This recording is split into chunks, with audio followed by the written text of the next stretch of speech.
Hello, everyone. Firstly, a quick question. Can everyone see and hear me okay? Just go into the questions panel, just to make sure there's no tech issues. We're all good? Fantastic. Wow, that's a lot of yeses. That's probably one of the most popular squared courses I've done. So looking forward to it. I'm going to switch back to the classroom view quickly and make a start now. We've got around about half an hour today, so I'll try and keep it nice and snappy for you. So hello everyone, thank you very much for taking the time to join today.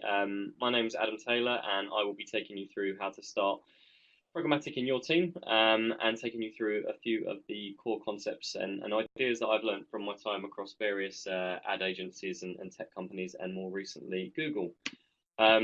So I just wanted to throw it out there. I don't normally travel around with a blue background behind me, but it's just in these two instances I seem to have done so. But as the title says there, I've become an industry manager at Google, literally eight working days ago, so last Monday. So I'm relatively new to the Google game, having previously worked for iProspect, and iProspect were the leading digital performance agency in the UK, and I was working across brands such as British Airways, Eurostar, Hilton, British Gas, and others, helping them basically transform their programmatic campaigns and their digital activity. So I have quite a bit of content to get through, so I'm going to make a start. I'm going to put us back into the questions. So if anyone does have anything that kind of comes up as we're going along, please feel free, drop the question in, and I'll try my best to answer as we go through. So let's get started. We do have a poll to start with. So what best describes the current state of digital transformation in your organization? So you should hopefully see there the poll that comes up in the middle. So hopefully, if all of you can begin voting, and we can kind of make a couple of comments.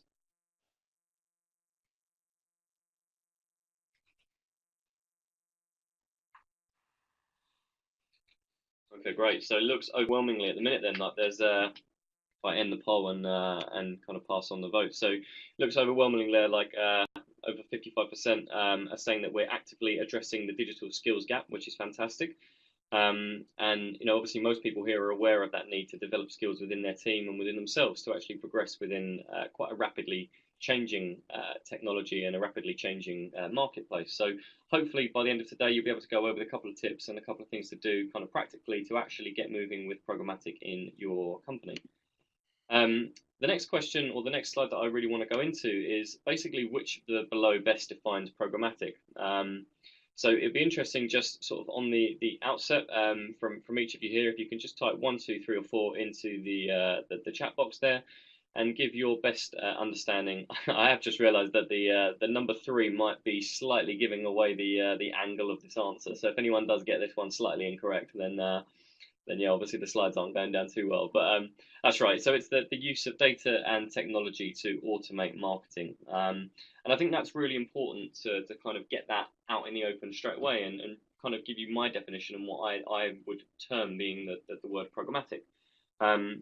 Serving targeted banner ads is obviously a function of programmatic, and so is things like personalized advertising, and so is doing the real-time bidding, which a lot of people really will consider as being the kind of the main premise and the main promise of programmatic. But it is really at its nuts and bolts, you're using data and you're using pieces of technology to make more efficient decisions in terms of your marketing spend. So if you take it back to high level and get away from the nitty gritty of day-to-day programmatic campaigns, that's what we're really looking at. So as I said, the use of data and technology to automate marketing spend. So now we've done that, I wanted to just debunk some myths before we get into kind of the conversations around, team and the way that we actually would structure a team to deliver. So, looking at this kind of selection of different media executions here, which of the below is an example of programmatic buying? So, talking through it, you have number 1, which is a personalized remessaging ad. You have a TrueView YouTube clip in the middle, a sponsored tweet, and then an out-of-home billboard. So again, just type and give a rough indication of thoughts. Okay, quite interesting. So we're seeing quite a lot of alls and quite a lot of 1, 2, and 3s, and quite a lot of people saying 1. Okay, yeah, so a real mix of answers. So really, the point of the previous slide around the use of data and tech to automate marketing is the fact that you can use it to automate across all channels. And the answer is, of course, all of those placements that you look at there and all of those executions are available to be bought programmatically. and they're available to be bought by using data and pieces of technology. So the most common, obviously, that you're probably all very familiar with when you go to any retail website, then you are followed around by those products, is retargeting. One of the most kind of popular use cases for programmatic. But more and more, we're seeing the technology be used to apply in things such as out-of-home media or even television. Recently, Sky TV have launched their Sky Q product, which is obviously a really interesting consumer experience of fluid viewing and various kind of different ways to access on-demand content. But the nuts and bolts of that product is it's an ad server, and it allows them to serve more targeted and tailored ads, which is a form of programmatic. So hopefully that kind of gives a few of you a bit of an understanding of the different use cases, and not that it's not just all kind of the rectangles and squares that you see on websites. And on from that, just to kind of debunk a few more myths, really. So programmatic is display only, as we touched. It can be various other formats. Programmatic is biddable. Now, this is often a common misconception. A lot of people do think that the real-time bidding element is the only way that programmatic is bought.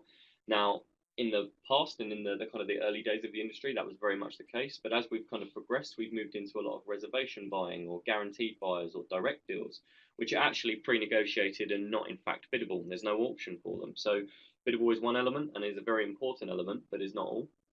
Programmatic is cheap. For anyone who has kind of grown up and kind of come through the industry at the point when programmatic and those kind of technologies were starting, you'll be very aware that it was very kind of long tail sites or very kind of long tail publisher pages that maybe weren't necessarily the highest of qualities, which gave a very cheap image to the term. So that's obviously changed recently, and now the most expensive placements on the web can be bought programmatically, and the most expensive placements in TV, radio, offline, those kind of places as well. And then programmatic is direct response. We know that it's very, very good at driving performance, and that's predominantly what my experience in the past of leading teams has been around performance. But we are using it much more for brand advertising and brand awareness in the formats that you saw there, like the YouTube TrueView and also the sponsored tweets. Black box is around whether or not it's actually something that you're getting any insights from. And I think that a lot of people in the early days thought that it just kind of was an algorithm that did its thing and was a piece of technology. But now we're being empowered with that data to actually make business decisions off the back of it. So very much not black box. And then finally, programmatic is new. As I said, it's automating data. It's automating marketing, using data and technology. That's been around since the very early days of ad servers. If you think they're the very first. Search is the first programmatic channel because you're using that data to buy your media. So really try and think of it in kind of more broader terms, in the fact that it's not just the targeted display ads or not or biddable. And I suppose the key thing for me and the key thing for everyone is it all comes back to this data. And I've mentioned that word many times today, and you're probably going to be fed up with that by the end of this webinar. But it really does. It's all about the data that you have and how you kind of profile your consumers, profile your audience, and actually use that to make better marketing decisions and direct your ad spend in a better way. So at a very, very broad level, and I appreciate that this is probably going back to basics for some of you in this webinar, data is organized into three core areas. So just to really touch on that, it's first party, which is data that the company owns themselves. It's second party, which is less common, but is also really prevalent, which is where two companies will create a one-to-one data sharing agreement. And I'll touch on some examples of this in a second.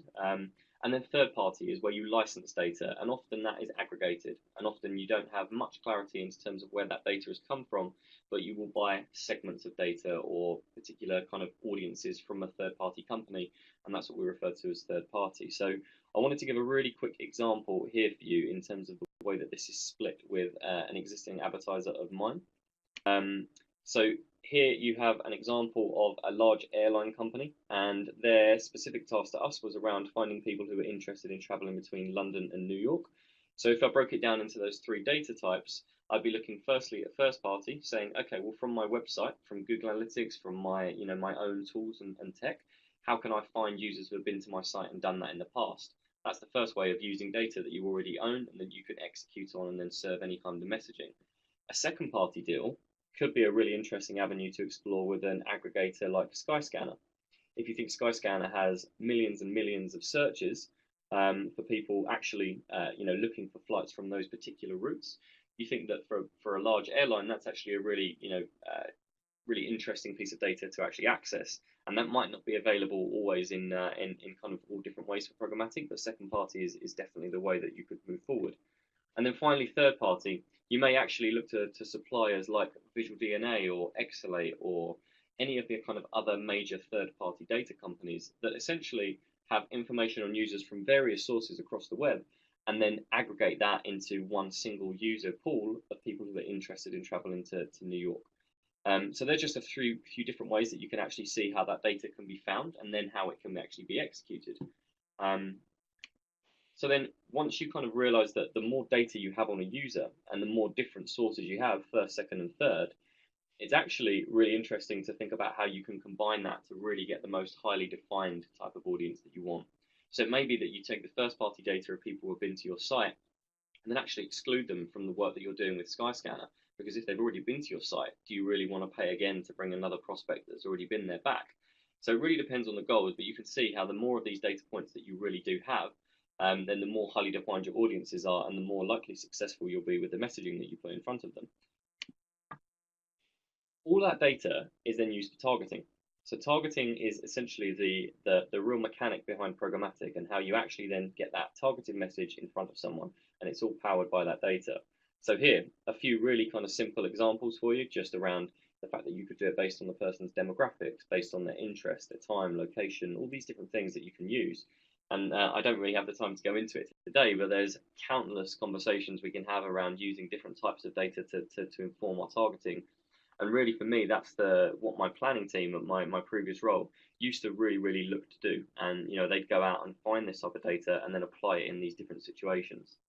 So once we have the data and we have the different types of targeting that we want to do, it's all about then how we actually go out and purchase that inventory. And I'm not going to touch on this in too much because it's kind of not really the focus of the webinar, but it's an interesting one that I could potentially do something on in the future if it's of interest. But how we actually then go out and transact on that. So how do we speak to publishers? How do we speak to media owners and say, I have this data about this user, I want to serve them a message.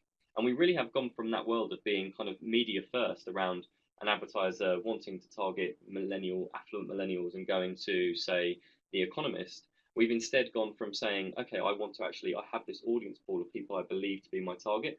I want to target them wherever they are. So the buying method side of programmatic is really important to actually make sure that you understand that. So I have a really quick kind of chart here, which kind of talks you through the major types of buying methods within programmatic.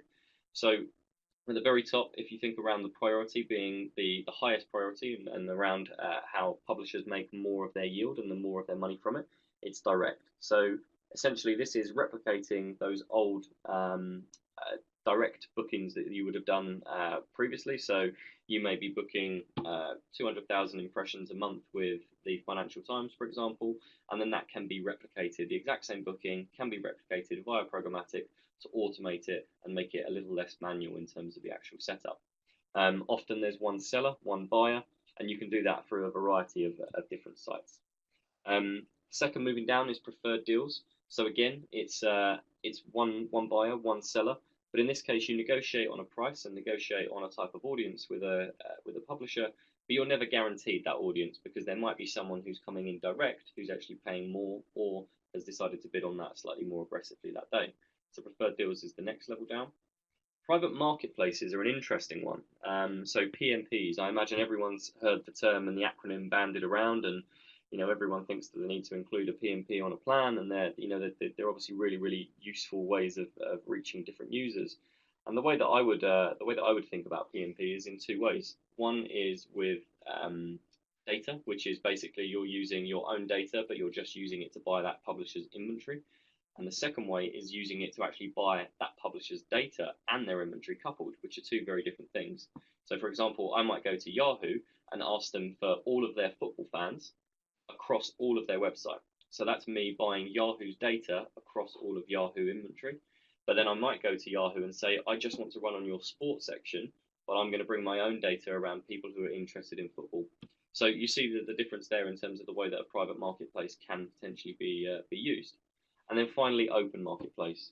Open marketplace, multiple buyers, multiple sellers, really is the kind of the middle point for the industry in that sense. And really, this is where most of the auction-based bidding will take place.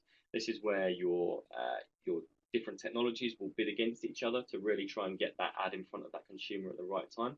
And that's where a majority of the spend, I would say, currently flows through, particularly in the UK and probably globally as well, until the direct side of things and the private marketplaces really increases. So hopefully that's a real whistle-stop tour on the data, the targeting, and the buying methods. But what I wanted to do is to try and bring it together and actually talk about a live example from a client that I used to work with. So really it's about using, as I said here, the smart application of data and understanding the most appropriate buying methods to make your campaign successful. So if we're talking here about a European travel client, and their client provides travel for users looking to travel between the UK and Europe, their objective is to generate incremental sales and a high ROI, and they want to target users in London and the Southeast looking at European destinations. So how, based on the data and the buying methods that we just talked about, do you just throw out a few examples of ways that you would potentially go about answering this brief? So just a couple of types. How would you use first-party data? How would you perhaps use publisher data? What would you look to do? Location-based delivery, exactly. So London and the Southeast, obviously you pulled out that part of the brief there, really interesting. The geo-targeting side of it is a big sign of data, and obviously, obviously purchase intent as well. User research for specific routes, exactly, Caroline. In-market data, of course. So yeah, people who are showing signs of being in market for a particular product or service. Again, interest-based, exactly. So you're all kind of understanding the ways in which we're using those data, and then how do we actually then go out and deliver it. So what I've done here is I've basically took a quick snapshot of the way that my team actually run that campaign and run this activity to give you an understanding of the types of things that we did. So firstly, first start, free data that's accessible to you and ready to go is your first party. So how do I retarget people who have perhaps come to my site but then dropped out before the conversion page? And you can do that from various different ways, and typically that's done in the open marketplace. The contextual placements with someone like a TripAdvisor or someone like a Skyscanner can then be done either on a second party deal and then using programmatic direct to make sure that you're across the really key pages of those sites that you want to be on, so you have a really high share of voice. You might just want to do some generic prospecting, which is more around using third-party data segments, so people who are interested in travel, people who are interested in particular countries or destinations. Again, all available via the different kind of data providers that you can use. And then finally, you might want to do some more brand awareness pieces here and actually use some kind of inspirational videos on something like a YouTube platform or something like Facebook video. So there's really interesting ways that you can use that data, and hopefully that gives you an understanding of that programmatic approach and makes you think about the source of how you actually got there. It's thinking about those different types of data and then organizing it in a way which seems a little bit more logical. Make sense? Hopefully everything was clear there. What I wanted to go into in the second half of this presentation was around what that team actually looked like. So obviously, myself, I was involved. Just a quick question there: is open marketplace GDN? Not exactly. GDN is a pool of inventory, but open marketplace will be various different sources as well. So you could be pulling in from platforms like Rubicon, platforms like AdX, loads of different exchanges. Basically, it's a little bit difficult to not go into the specifics. But Caroline, I'll perhaps follow up with you after, so I can give you a bit more information on that. So going back to this, what did the team look like? So obviously myself, I was involved, and there was various kind of different stakeholders from both client, agency, and from technology provider. And I appreciate in some cases the use of a media planning and buying agency is obviously prevalent for some of the clients that you probably work with. But in some cases, it's actually a much smaller team, and it's either yourself or an internal team that's actually working on that. So I'll touch on the first example, but then show how you can kind of adjust that dependent upon your current situation. So you see here we had agency, tech, and advertiser, and quite kind of poignantly, I've put technology in the middle because really that's the kind of the glue that holds this together, and is actually the people. As long as both sets of people can use that technology and understand it, that's when you get the most value. So from the agency side, you had a audience and data planning team who were specifically interested in taking the brief from the client, actually translating that into the different types of data that could be used, and then going out and sourcing that. So they'd then go out and find those relationships with the TripAdvisors, with the Skyscanners, and have those conversations around how you target that particular audience and answer that business objective. And then on top of that, if the trading was done inside of the agency, you then have a trading team. So a trading team are the people who push the buttons, pull the levers, are the ones in the platform every day and are actually optimizing campaigns. And they are the people that will provide the granular insight that then feeds back into the planning. So your trading team will be the people who actually are the ones in the platforms, very similar to your AdWords or any other kind of like digital channels that you use. The people actually pushing the buttons. It's just often referred to as trading. From the technology side, you're likely to have a team that would help you understand your competitive landscape. So, what are the other people in my industry or in my sector looking to do?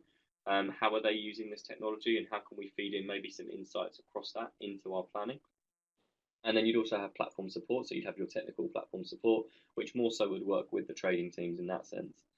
And then from an advertiser point of view, I think this is a really interesting pivot because previously that side of it was left pretty much to planning and buying agencies or technology teams or third parties.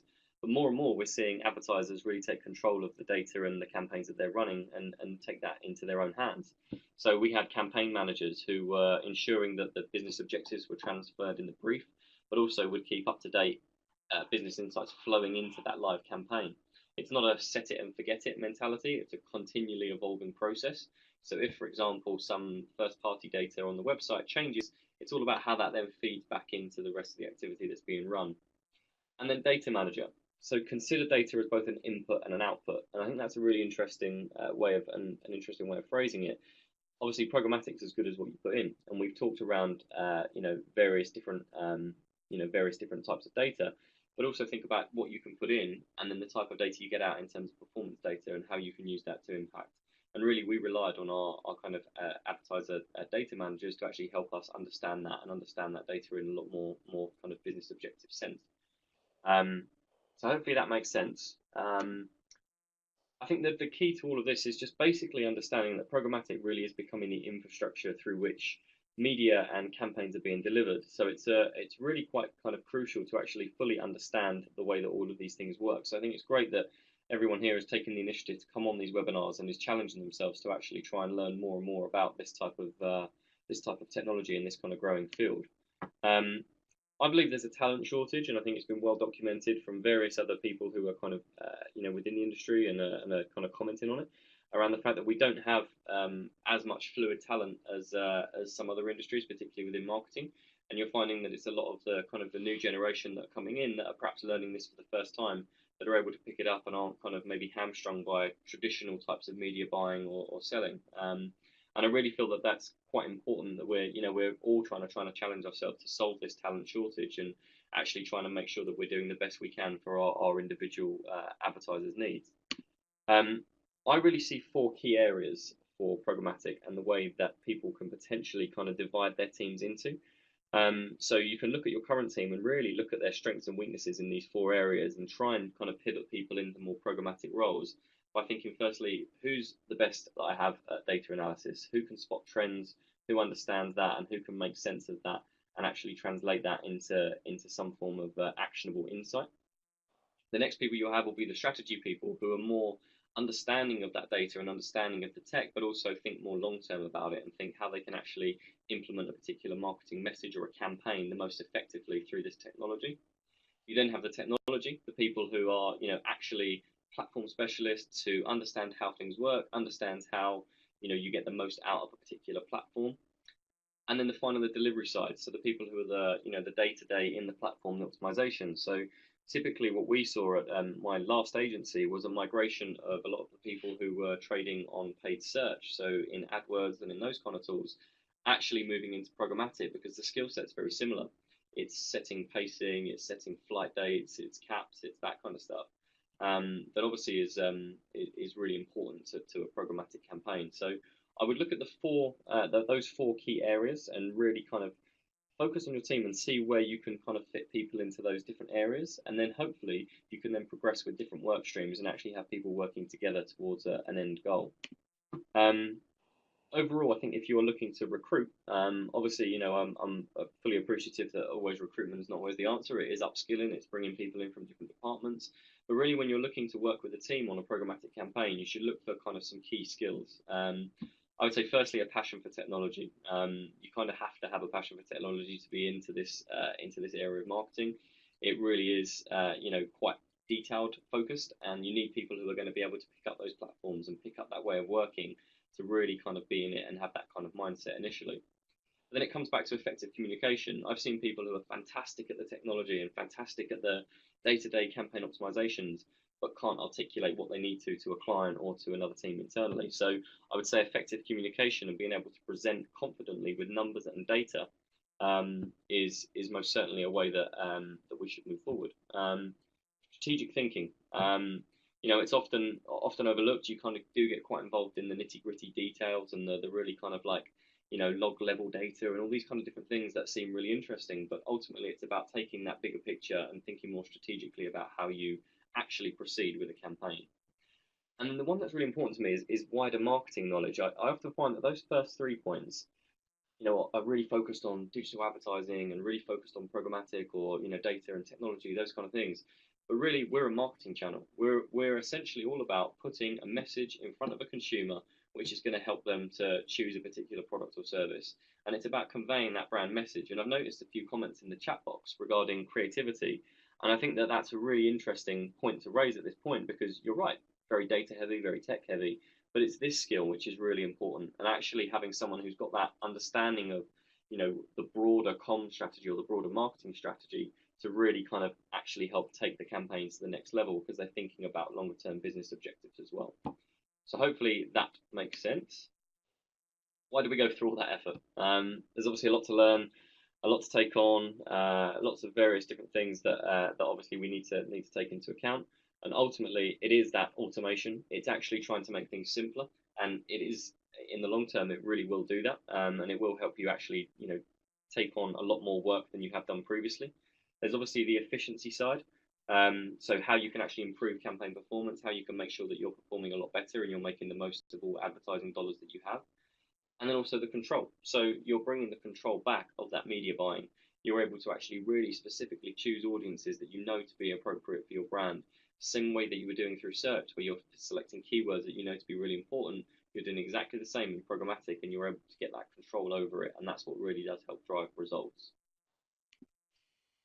And ultimately, in the future, everything's going to be programmatic. I say that not as a vigilante trying to take over the world, but as a realist. It's the signs are there in the industry that people are moving to trying to go to 100% programmatic, and particularly the agencies I've worked in the past certainly were talking about trying to deliver all their spend via programmatic channels in the future.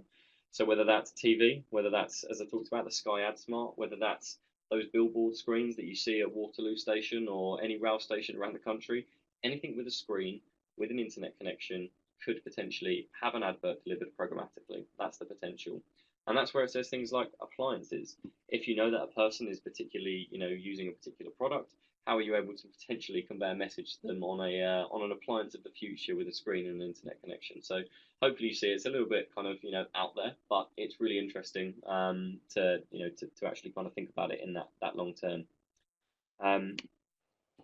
So what's needed to get started? And I appreciate that that's kind of the crux of the webinar and how you actually would do that. And a lot of what we've talked about there may seem quite scary in terms of there's quite a lot to learn, quite a lot to pick up. But really, the actual kind of the physical outlay is quite straightforward. You need time. You need people who are going to have time to be able to go into those platforms and time to actually be able to go and understand that technology. But really, there's minimal upfront costs aside from the media spend, and it depends on which provider you go for. But acquiring a login to one of the demand side platforms, which you use to then go out and actually activate all these pieces of data, is relatively cheap and tends to increase, dependent upon spend. So at low levels, you tend to get a percentage fee, and then as you increase, you tend to obviously negotiate that down. So there's not huge cost barriers in that sense. I'd say it's more a time and more of a kind of a strategic investment that you actually have people within your team that would know how to do it. So my top tips would be, firstly, is immerse yourself in it. There's so many resources, so many blogs, so many industry news titles that talk about this stuff day in, day out. And really, that's the real crux of how you get to learn and how you get to really understand the types of tech that you're using. It's by reading those pieces of content, and then reading things like the comments, and then potentially sending off an email to to a potential company and finding out a little bit more about their product, or signing up to that 2-day event and asking for buy-in from your company because you feel that event is actually going to help further you. Really trying to actually really immerse yourself, as I said, in that technology. Um, and then what I'd say next is actually look at your media plan and look for things that you think are inefficient. Often you'll look at a media plan and look at what you do in terms of digital advertising, and you'll think, am I doing that? Am I doing that the best I can? Is that as optimized as it possibly can be? And then start talking to the support teams there you have about different alternatives, and you'll often find that there's a lot of ways that you can actually start to improve that with programmatic. And then ask yourself at that point whether it's the right time to actually organize and buy your media. Um, so, it's one of those things where you need to understand if what you're doing is correct, and you can get either independent, impartial support from that from an agency, or really by your own knowledge and your own understanding from the points 1 and 2 there about immersing yourself. And then challenge your team. I think it's really important, and what I did with my planning team at Prospect was around actually making sure that everyone was going out and trying to find new pieces of information around programmatic, new data sources, new ways of targeting particular users, or always meeting with new publishers, for example, that would have particular inventory. And I think that that's really important to kind of really challenge your team to actually do that. Or if it's a team that are starting from scratch, it's challenging them to upskill themselves and to get to that. And ultimately, that does mean challenging yourself. It's, I appreciate it's not easy, and when it's new and it's new technology, it's always a little bit scary, but it really is about putting that time in place, and then working with the right people to really help you actually kind of progress and move forward. I've tried to time that almost as bang on to 1 o'clock as I possibly could, so I think I'm 1 minute over. But I appreciate there's been a few questions coming through throughout the webinar, so I'm happy to answer sort of anything you've got. Anyone's got anything kind of particularly on their mind, I'm here for the next 10-15 minutes or so. As you know, programmatic requires the ability to think analytically and with numbers. How do you test candidates on their arithmetic capability during interviews? Really, really good question. So what I did with my previous agency was I would actually pull client reports, anonymize the data, and then basically pass that to someone and ask them to spot trends. It's a really simple, back to basics way of actually understanding how someone is with a data set. And you're right, that's probably one of the most important things when you're hiring someone is understanding how well they can interpret that. But the thing with it is not asking them just to put it into nice graphs or into kind of those kind of anything that's more visual in that sense. It's about spotting those trends, and it's actually about taking that data and turning it into insight. And I think that good people in interviews will often shine through with that because they see the story behind the data, and that's really what you need. What else have we got? We've seen success recruiting from finance companies and employees strong in data analysis and are looking for a more relaxed work environment. Exactly. I actually think, and that's a really interesting point there from Sarah, the very first company that actually specialized in creating the bidding technology for real-time bidding within programmatic were ex-financial traders who worked on the stock exchange. It's exactly the same technology, exactly the same premise. You're bidding, you're going against people, you're trying to get the best possible price that you can. And it was those people who had built those systems and that architecture for the FTSEs and the NASDAQs and all those different kind of stock markets that then moved into digital advertising. So yeah, really interesting point that you kind of came up with there. What else do we have? What's your view on newer programmatic channels used for DR rather than brand building activity? So Claire, I actually think it's really important to try and do both. Depending on objectives, it obviously always comes back to the end KPI of that particular pot of money or that budget that you have. But if you're looking to try and build a piece of brand awareness, there's so many ways in programmatic that you can serve a relevant message to the right person. And I think that that's really the important part. I've always thought about it as being direct response because it's about efficiencies and driving that low CPA or that high ROI. But what's more powerful in a branding sense than reaching the right person at the right time with your right message? And I think that's the power of it. You have the data, you have the tech, and you're able to actually drill down and deliver brand awareness at a really, really targeted scale, and actually deliver better results that way. What else do we have here? What does second price auction mean? So very similar to eBay. If you think about it, you're bidding on an item and you put in a max bid of £10, and that item will sell eventually to you for £7.71. It means that the person's highest bid before you was £7.70. So you always end up paying 1p more. With all this data collection and use to target specific users, how will general data protection regulation that is coming in 2018? I mean, it's a very interesting point, and if you think around if you think around the EU Commission and the European cookie law, there's various forms of anonymizing data that need to take place before you can use them to target. And often, even though we're talking about these granular level kind of targeting, it is anonymized. You're not talking about knowing that this cookie ID is Adam Taylor, is living at this address, and his favorite color is this. It's cookie ID 123, shows these attributes, shows this information. So I think that's the way you should think about it. That it's not kind of it's not as specific as a lot of people do think. Even though when they see the jacket that they've looked on ASOS later on that afternoon on a website, it's not as specific as going specifically after you as a person. It's your cookie ID and your persona.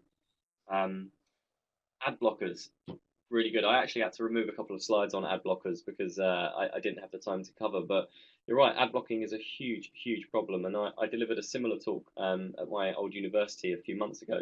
Did a whole conversation around display advertising and programmatic and how great it was. And at the end, talked about ad blockers and said, "Oh, as an interest, how many of you use ad blocker?" And pretty much 100% of the people in the room put their hands up. And I wish they would have saved me a bit of time, to be honest, because I could have stopped because I hadn't seen any of the ads I was talking about. But ad blocking is a problem. It changes the fundamental economics of the internet. That's the way you have to think of it. You're essentially going on and taking content for free, where that publisher or that provider would normally pay for it via the revenue they get from advertising. We're starting to see massive publishing sales houses actually stop access to their websites for people who are using ad blockers. And I, for one, am a huge advocate of that. I think that it's a value exchange. It's about kind of you get that content in many ways for free, and the value exchange for you is that you are willing to be advertised to. At the end of the day, if people started having an introduction to a fee for Facebook or a fee for Twitter or LinkedIn, chances are they probably wouldn't want to do it. So I think it's about that value exchange. But also you have to think about the reason people ad block. And why do they do it? It's because ads are either irrelevant, annoying, they are incorrectly targeted. So I think that the demand side, so the advertiser side, has a long way to go in terms of cleaning that up. But I think that with the data and tech we have, it is absolutely possible to do it. So yeah, I don't think that that ad blocking should be done. So if anyone does have an ad blocker on their computer, I implore you, go back, take the ad blocker off, and start understanding it, and you'll start picking up a lot more around programmatic. Any more questions? I think yeah. So the slides will of course be sent around. Last one. Do you think we'll get to a point where Google will need to stop ad blocking? I am 8 days into this role, Chris, so that feels like a much bigger problem for some of the executives at Google than perhaps I should be answering. I think it's a problem, and I think that Google will obviously be one of the major suppliers and the major kind of internet companies to help tackle it. But it's to debate of how kind of much they will kind of go into the no ad blocker, no access argument that I just talked about there. I will try not to. Any other questions? Okay, fantastic. Well, I will we'll send the slides around so that everyone will have them. I'm going to put up a poll here, which is our second one around how would you rate this. I won't be looking at the votes, I promise. So hopefully, hopefully people will have found it useful. I am more than happy to answer any questions that you have around programmatic. So I'm sure that the facilitators here will send around some contact details. And hopefully, if there's anything that probably wasn't covered, I can pick up. But if not, have a fantastic rest of your day and get going with programmatic. Thanks a lot.